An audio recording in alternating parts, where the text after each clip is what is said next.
In fairness to Mr. Barsaga, nakilala Maraming salamat, courtesy of Teroy TV 26. Wag mo akong i-copyright, ha. Tinutulungan na kita si Teroy TV 26, ha. Salamat sa interview mo kay Ka Eric. Isa lang naman ang pinaglalaban natin dito, kaya wag ka mag-copyright. Pag nag-copyright ka, hindi, maraming salamat po, ha. Hindi, kasi gusto ko lang makuha dito yung interview kay Ka Eric patungkol dito kay Nino Barsaga. ko rin siya nung panahon ni Pangulong Duterte. Siguro kabuhayan niya talaga itong style na to. Tama naman, Ka. Kabuhayan niya talaga to. Alam mo, sabi, ito, kwento ko na sa inyo, ha. Teroy TV Sara yan. Sige. Teroy TV Sara daw yan. Ito, kukwento ko lang sa inyo, ha. Meron akong kwento. Ito yung kwento ko. Natawa kasi ko. May isang, ayoko nang sabihin ko sino eh. Sabihin ko bang, hindi, wag na. Dali, isipin ko lang kung paano ko sasabihin na baka mamaya magalit sasabihin. Ba't mo sinabi banat ba? Nanonood pa naman yung mga dito. May isang senador. Sabi. Alam mo ba? Ano yun? Sabi kasi kinuwento ko, mama, binabanatan kayo niyan. Sabi ko, ganun. Sabi ko, binabanatan kayo niyan. Alam nyo ba? Ganyan. Grabe, tinulungan nyo yan noon, pero grabe bumanat ngayon yan. Alam mo, katotoo lang. Nagpaalam pa sa amin yan eh. Nagpaalam pa sa amin yan. Sino? Yung si Nino. Sabi, nagpaalam? Ano sinabi? Pasensya na, babanatan ko kayo ha. Ano lang ha? Trabaho lang. Nagago rin eh, no? Hindi, isipin mo ha, nagpaalam pa doon sa babanatan niya. Pasensya na ho ha, pasensya na, babanatan ko kayo ha. Trabaho lang. Hindi mo na makakatarantaduhan yun. Tama yung sinasabi nito ni Ka Eric. Talagang ganun lang ang trabaho siguro nito. Pero when you are lying, kapag nagsisinungaling ka, there will always be a method or way to uncover the truth. Kaya itong nangyari, yung kanilang pagtatagdi-tagdi ng kasinungalingan, hindi tumugma. Kaya nakita natin na talagang binayaran sila para siraan ang demokratiko at makatarungang pagkilos ng mamamayan. Yan ang dapat i-recognize ni Mr. Barsaga kung siya manangin. Sapagkat hindi forever kaya mong lukuhin ang mamamayan. Totohanan, sino ang magsasakripisyo ng ganito? 3 araw na, nagpupuyat. At halos, pati kami wala ng boses. Kung binayaran kaming lahat dito, di taob na ang nagbayad sa amin. Siguro may 100 million lang may ginastos dito. Maniniwala ba tayo doon? Yun ay mga basic human experience na para sabihin natin na hindi sila nagsasabi ng totoo para manatili ang kanilang marumi na laro sa politika at sirain ang mga totoong kalyadong tumulong sa kanila na maupo sa kapangyarihan. Last na lang kay Eric, aabot pa kaya tayo ito sa papuntang Malacanang?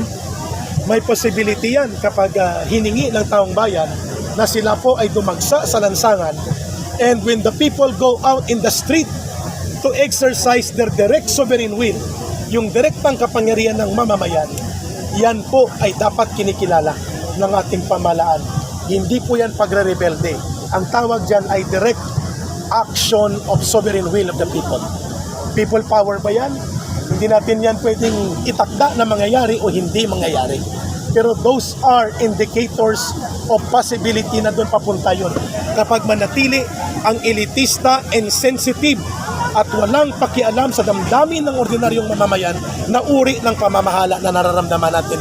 At pinutol niya ang cycle of continuity ng good governance at nawawala yung decisive leadership at hindi nararamdaman Gene Saturn, salamat po. yung gobyerno bilang sandigan ng mamamayan. Yun ang pwedeng mag-trigger ng mas malawak na diskontento ng mamamayan. Ano po ang ating panawagan sa sambayan ng Pilipino tungkol po sa ipinaglalaban po natin yan? Magmatyag, maging mulat, maging bukas, at maniwala tayo na ang ginagawa nating pagmumulat na ito at pagkakaisang tinig at paninindigan ay ang layunin nito para maging matatag ang ating pamahalaan, umayos ang namumuno nito, maitigil ang mga abuso sa poder at kapangyarihan, at maging maunlad at mapayapa ang Ayan. Ito ha, i-remind ko lang kayo, saan nagsimula yung Pastor Kibuloy persecution na yan? Alam nyo kung saan nagsimula yan? Nagsimula yan kay Ka Eric eh. Di ba sila ang una? Sila unang pinuna, tas hindi naging effective. Di ba? Hindi una ang naging effective, eventually pinalaya din. Siguro naisip nila masyadong obvious. Siguro naisip ng mga komunista na ito, masyadong obvious kung si Ka Eric ang babanatan natin. Hindi tayo mananalo. Di ba? Kaya, anong nangyari? Biglang SMNI. Binanata na. O, dinamay na yung gikan sa masa. Tapos eventually, eto na pong si Kibuloy. Kaya tama din yung sinasabi ni Panelo. Ano yung sinasabi ni Panelo, ni Secretary Panelo? Na si Kibuloy ay casualty lang. The real target here is the Duterte. The real target here, kasi tandaan ninyo, yung nangyayari ngayon, it's like a repeat of Radio Veritas nung panahon ni Marcos. Nung panahon ni Marcos, ang talagang pumapalag dyan, yung Radio Veritas, which is, ang pagkaalam ko, hawak po yun ng CBCP, si Cardinal Sin, ang isang somehow religion din. Ay, talagang religion, I mean. At the same time, yan yung kaalyado ni Cory. Kaya kung mapapansin nyo, yan ang talagang binanata noon. As in, binugbog yan. Ganon din ngayon. Since ngayon, ang kaalyado ni Pangulong Duterte, walang iba kung hindi itong SMNI, talagang dikit, sanggang dikit ni Pangulong Duterte to. Kaya tuloy binanatan. Tinodo-todo ngayon. Di ba ho? So, yun lang ang nakikita natin dito. But again, uulitin ko sa mga bobo, tanga, na nautusan bumili ng patis at ang binili suka na vlogger, hindi ko sinasabing hindi guilty, ha? Pag sinabi ng korte na guilty ho ito, at sinabi ng korte na siya ho ay kriminal, may tayo ho ay sasama sa panawagan ng korte na ikulong itong si Kibuloy. Pero ngayon, it's really obvious. Kaya nga yung banat nila, ang layo na eh. Ang layo na doon sa, akala ko ba kaya kayo naghihiring, it's because of yung problema ho sa kanilang church na merong hindi magandang nangyayari tungkol sa mga labor at pati mga kababaihan.